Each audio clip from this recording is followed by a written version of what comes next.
5 বছর আগের একটা ফোন, এইটাতেও পাওয়া যাচ্ছে latest Android version 17। This is Google Pixel 6a। 2021 সালে অ্যান্ড্রয়েড ভার্সন 12 রিলিজ করা হয়েছিল। এটা কথা ছিল মাত্র 3 বছরের সফটওয়্যার আপডেট দিবে, তবে সবাইকে অবাক করে অ্যান্ড্রয়েড ভার্সন 16 আর এবার নিয়ে আসলো অ্যান্ড্রয়েড 17। আসসালামু আলাইকুম, কেমন আছেন সবাই? ওকে, অ্যান্ড্রয়েড ভার্সন 17-এর কিউনোটে এই বছর গুগল সবচেয়ে ফোকাস করছে তাদের এআইতে। মেজরিটি অফ চেঞ্জ তাদের ছোটো ছোটো জিনিসগুলোতে থাকছে, যেমন ইউআই, উইজেস্ট, customization, Android theme, colour pattern. বর্তমানে গুগল পিক্সেল 6a এইটাতে আমরা ডাউনলোড করেছি অ্যান্ড্রয়েড ভার্সন 17.4 বেটা ভার্সন। এটাতে আরও প্রায় 3 থেকে 4টা বেটা ভার্সন আসবে, এরপরে ফাইনাল ভার্সন গিয়ে রিলিজ হবে সেপ্টেম্বর মাসে। তো বেটা ভার্সনে পিক্সেল 6এতে অ্যান্ড্রয়েড ভার্সন 17 ডাউনলোড করার পর সর্বপ্রথমে আমার যেটা মনে হয়েছে সেটা হচ্ছে গিয়ে হিটিং ইস্যু। আর যেহেতু পিক্সেল 6এ এইটা অনেক আগেকার একটা ফোন, প্রায় 5 বছর আগের, তো এর জন্য হয় কি আপনি যখন লেটেস্ট সফটওয়্যার আপডেটগুলো করবেন তখন প্রচুর পরিমাণ হিটিং ইস্যু হবে। এখন একটা ফোনে যদি হিটিং ইস্যু হয় তাহলে মেজরিটি অফ ফোনের ডিসপ্লে চলে যাওয়ার সমস্যা থাকে, ফোনের পারফরমেন্স চলে যাওয়ার সমস্যা থাকে, নেটওয়ার্ক আইসিতে গরম হয়ে গেলে সমস্যা হওয়ার সুযোগ থাকে। পিক্সেল 6এতে ওদের চিপসেট হিসাবে আছে গুগল টেনসর জেনারেশন 5।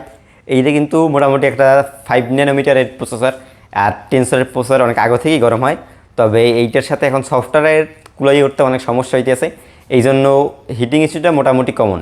পিক্সেল আগেও ছিল, আর এখন যেহেতু লেটেস্ট আপডেটগুলো দিতেছে আরও বেটার ভার্সন, হিটিং ইস্যু থাকবে, এটা একেবারে স্বাভাবিক। আর সেকেন্ডলি আমি এটাতে ক্যামেরাতে কোনো রকম আপডেট পাই নাই। অ্যান্ড্রয়েড ভার্সন 15-16-এ যেমন ছিল ঠিক তেমনই আছে। আর ভিডিও কোয়ালিটি, পিকচার্সে যে আপডেট অথবা নতুন দু একটা ফিচার অথবা লেন্স শিফটিং এরকম কোনো রকমই আপডেট নাই এটাই। আর আমার কাছে পিক্সেলের সবচেয়ে বেশি ভালো বিষয়টা লাগছে সেটা হচ্ছে গিয়ে 5 বছরের সফটওয়্যার আপডেট। বর্তমানের ব্র্যান্ডগুলো দেখবেন তারা বলে যে 1 বছর আপডেট দেবো, 2 বছর আপডেট দেবো, 3টা আপডেট দেবো, কিন্তু 1টা 2টা আপডেট দেওয়ার পর তাদের আর কোনো খবর থাকে না। যদি 5 বছর আপডেট দেওয়ার কথা বলে, ধরেন 3টে দেয়, 4টে দেয়, এরপরে আর একটা দেয় না, অথবা দিলে অনেক লেট করে। কিন্তু গুগল আমাদেরকে বলছিল যে 3 বছরের একটা সফটওয়্যার আপডেট দেবে ওদের পিক্সেল 6 সিরিজে।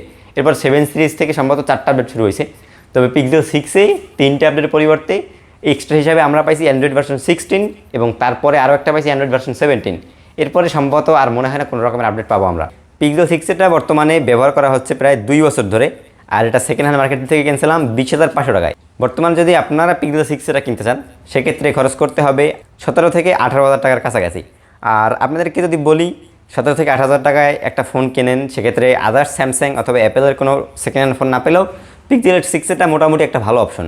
এর কারণটা হচ্ছে গিয়ে এটার ব্যাটারি ব্যাকআপটা ভালো, আর ডিসপ্লেটা ওকে, আর লেটেস্ট যেহেতু সফটওয়্যার পাওয়া যাচ্ছে সেক্ষেত্রে কিন্তু একেবারে খারাপ হয় না। আর অ্যান্ড্রয়েড 17-এর আপডেট মূলত আপনারা গুগল পিক্সেল 6 সিরিজের পর থেকে যে কোনো মডেলের পিক্সেল ডিভাইসে ইনশাল্লাহ পেয়ে যাবেন সেপ্টেম্বরের ভিতরেই। আর যারা আপনারা কিছুটা ভয়ভীতিতে থাকেন যে পিক্সেলের বেটা ভার্সন ইনস্টল আগে করে অ্যান্ড্রয়েডের ফিচারগুলো ইউজ করতে পারবেন কিনা, সেক্ষেত্রে আমি আপনাদের বলবো যারা আর কি ফোন নিয়ে একটু বেশি ঘাটাঘাটি করেন বা আপনাদের সফটওয়্যার নিয়ে অনেক কিছু জানতে ইচ্ছে করে, যেমন আমি কন্টেন্ট ক্রিয়েশন করবো, এই জন্য আমি কিন্তু আমার বন্ধুর এই ফোনটা নিয়ে সাথে সাথে আপডেট করেছি যে কী ফিচার আসছে এগুলো আপনাদেরকে একটু জানাই। তবে আপনার যদি দরকার না হয় সেক্ষেত্রে আপডেটটা করার দরকার নেই। আর মূলত এবার অ্যান্ড্রয়েড 17-এর আপডেটে ফিচার্স মোটামুটি 8 থেকে 10টা আছে, তার ভিতরে গুরুত্বপূর্ণ তেমন কিছুই নেই। আপনি গুগল ইন্টেলিজেন্সের অ্যান্ড্রয়েড 17 আপডেটে মাল্টি সেটআপ অটোমেশন, যেইটা নিয়ে ওরা বেশি এবার মার্কেটিং করতেছে, আপনি ধরেন একটা ফ্লাইটে যাচ্ছেন অথবা পাসপোর্ট থাকছে, এইগুলো জাস্ট অটোমেটিক্যালি ফিল আপ করে দেবে এইটা। আর অ্যাপেল থেকে ইন্সপায়ার হয়ে উইজেটসগুলো এবার ওরা মাল্টিপল নিজেরাই ক্রিয়েট করতে পারবেন, এইটা ভালো পরিমাণ প্রমোট করতেছে। আর থার্ডলি হচ্ছে গিয়ে থার্ড পার্টি অ্যাপসগুলো এখন বাবল আকারে শো করবে, যেমনটা আগে শুধুমাত্র মেসেঞ্জারে শো করতে আপনারা দেখতেন, তো এখন প্রত্যেকটা অ্যাপসই এরকম শো করবে। এক্ষেত্রে মাল্টিটাস্কিং আপনাদের আরও সুবিধা হবে। আর লাস্টলি তাদের অ্যান্ড্রয়েড 17-এর সবচেয়ে বড় ফিচারটা হচ্ছে গিয়ে ডেস্কটপ ভার্সন। এখন সব কিছু ধারণা করে অ্যান্ড্রয়েড 17টাকে যদি আমরা একটা মার্কের ভিতরে আনি, তাহলে এইটা সম্পূর্ণটাই দেখা যায় যে এআই ভিত্তিক কাজকামের উপর নির্ভর করে। যে পয়েন্টগুলো এবার আপডেট করলাম, জিমেনাই ইন্টেলিজেন্স, এরপরে স্ক্রলিং, সফটওয়্যার কেন্দ্রিক, ওইরকম বড় কোনো পরিবর্তন নাই। যেমন স্যামসাংয়ের One UI 7টা অনেক আসছিল, অথবা পিক্সেলের অ্যান্ড্রয়েড 12 অনেক আপডেট ছিল, ওইরকম বড় আপডেট নেই। কিন্তু এবছর এমনভাবে মার্কেটিং করতেছে এইটা এখন আপনাদের মনে হবে অনেক বড় একটা আপডেট।